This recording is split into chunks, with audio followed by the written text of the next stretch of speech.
By way of quick numbers, and these are very important numbers, we received 1,493 calls through the toll-free line, 1,493. We also received 924 emails.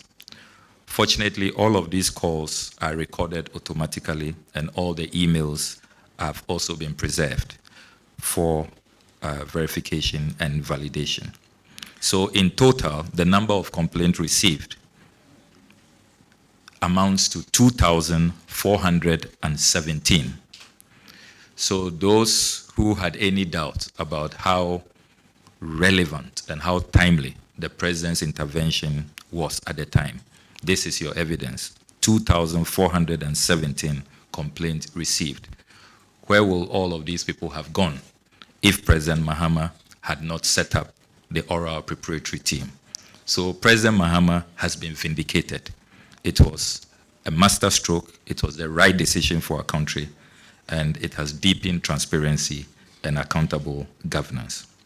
Over the last 53 days, we have reviewed these petitions.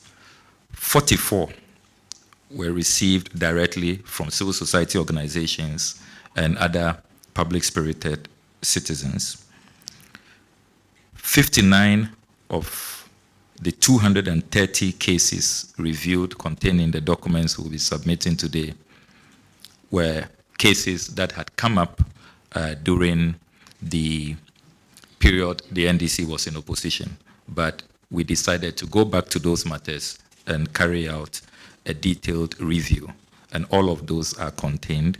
So today we will be presenting a summary of these reports, 230 of them which have been analyzed in greater detail. Your Excellency, we also want to bring to your attention that even before we move to phase 2 of oral, which is going to focus on the actual recoveries, the actual retrievals, we have identified 10 initial benefits of oral, and we want to run through them quickly. We take the view that oral has deepened transparency and accountability. It has really increased public awareness about the need to protect state assets. And it is also serving as a guide to the new government. And government officials are now more conscious of the need to make sure that, as President Mahama has consistently said, charity begins at home. Secondly, thanks to the establishment of oral, we have been able to save 50 bungalows that were on the verge of being demolished. 50 bungalows.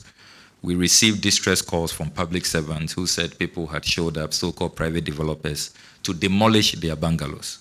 And in the report, we have provided the detailed list of these bungalows, some belonging to the Ministry of Foreign Affairs, Ministry of Gender, Social Protection, the CSIR, and all of that. But for the President establishing oral, we take the view that all of these 50 bungalows will have been demolished. So what we did is that when we received the complaints, the distress calls, we immediately called the National Security Committee. And we were very privileged because of the President's foresight. He strategically positioned COP Kofi Boakye in oral and also in the National Security Committee. So as soon as the reports come, he then relays the information to National Security Committee. So media, please get it clear. We are not saying that we, Team Oral, physically went to prevent demolition of bungalows. No, that was not part of our mandate. We were only to receive complaints. But as responsible, conscientious citizens, it will be irresponsible to receive the complaints and just allow those bungalows to be demolished. So immediately, national security is informed, and then they act. So please ignore all of those barrage of unfair and baseless attacks that Oral has suffered. We did not carry out any fiscal operation on the ground. We only report to national security, and then they act. We also collaborated with national security to save the Northern Development Authority lands at cantonments. A private developer overnight on the eve of the President's inauguration moved in overnight to erect a wall divided the property into half. Some of you are conversant with that land. It's just opposite the U.S. Embassy, very prime land. That is where the Constitution Review Commission used to sit under Dr. Raymond Atuguba. It was allocated to the Northern Development Authority, and these private developers claim that it now belongs to them. But the staff of NDA called us, and we promptly called National Security, and they moved in. So we were able to save that land. National Security has since demolished the wall, and so the land is safe for the Ghanaian people. We also collaborated with National Security to halt state asset takeovers across the country. You'll see from the report that we have videos and pictures of vehicles whose number plates were being changed, and so that they will virtually steal them for private use. Again, acting on those tip-offs, National Security moved in quickly and were able to save a good number, hundreds of these vehicles. Again, the list is provided in the report. There was also a clash at the Du Bois Center. We received a distress call that a private foundation was taking over. We immediately called National Security. And so what we have done now is to ask that the factions should meet, and the new Minister for Tourism should resolve the matters. Again, if oral had not been established, only God knows what would have happened at the Du Bois Center. Number 6, we have also saved large portions of the agric mechanization lands at cantonments. Those of you who are conversant with that land, opposite the Elwak Sports Stadium, all of it had been allocated.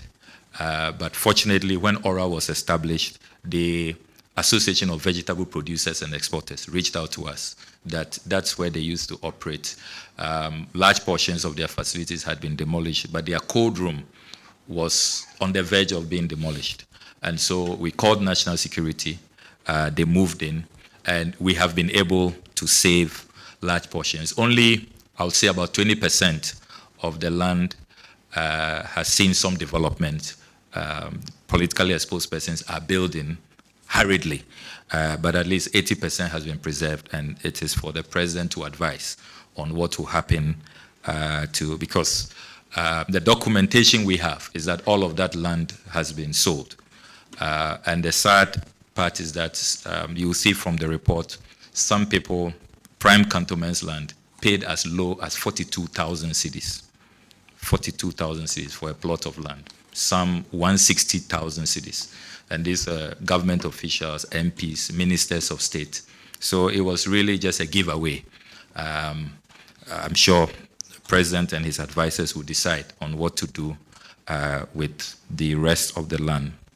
Then we also collaborated with National Security to halt the attempted demolition of staff quarters belonging to the Ghana Museums and Monuments Board. That is at the Osu-Kuku Hill. That had also been sold, but thanks to our intervention, at least the demolition has been halted. The president and his advisors will decide what should happen to the staff quarters of the Ghana Museums and Monuments Board. Then we take the view that this oral preparatory team concept offered a more structured and peaceful, non-confrontational channel for citizens to address concerns on the looting of state assets. Imagine what would have happened. We are all aware that transitions in Ghana tend sometimes to be acrimonious and even can degenerate into violence. So if Team Oral had not been established for people to have a formal channel to communicate their concerns, and they decided to take the law into their own hands, imagine what would have happened. So instead of the president being bastardized by a few people, I must say, the vast majority of Ghanaians welcome oral and have commended the president, but a few people who are, raving and ranting, it's clear that this has really helped to ease tensions and to offer Ghanaians who are really coming face to face with looting to report. Number 9, Oral also created a platform for persons of interest to reach out, seeking an opportunity to refund and return what belongs to the Ghanaian people. Quite a number of persons of interest have reached out that they are willing, whether plea bargain or whatever approach, to just have their peace and return, or probably pay the real value for the land that has been given to them. So all of that is contained in the detailed report, and the president and his legal advisors will take a decision on the way forward. Finally, President Mahama's oral initiative has also attracted phenomenal local and international requests for forensic collaboration to recover the loot hidden offshore. We have received a number of international requests to support this initiative of the president in terms of forensics and to help in offshore retrievals. And all of that is documented in the report.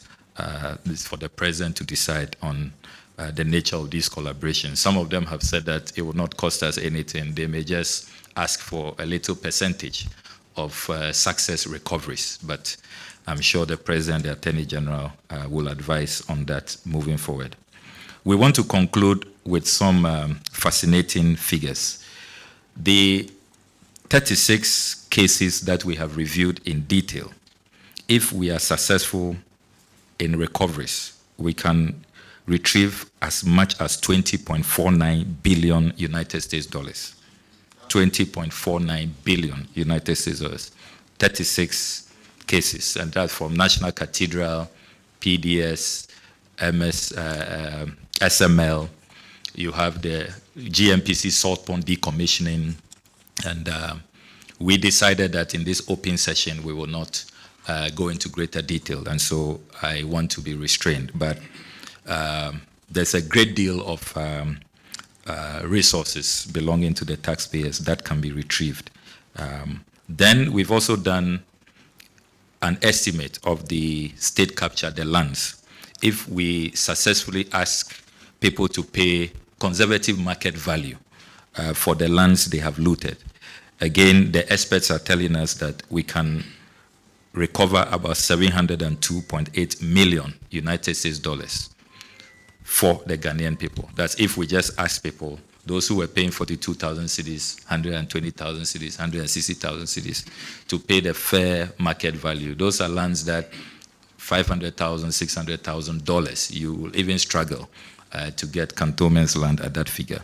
So very conservative estimates. We take the view that if people are asked to pay the real market value, this is how much we can retrieve. So in all, just a summary, the 36 cases, the high amount cases that we put together, and then the land loot, potentially we can raise about 21.19 billion United States dollars. And that is far more than what we have been chasing the IMF for and subjecting ourselves to all kinds of conditionalities. So we want to renew our appreciation and deep gratitude to His Excellency the President and his team of advisors for this initiative, which has really served Ghana well. And we look forward to the next phase. Even if we will not be involved, we will be very successful when the next phase really conducts retrievals and is successful in making sure that we are able to return to the national kitty resources that belong to the Ghanaian people. We thank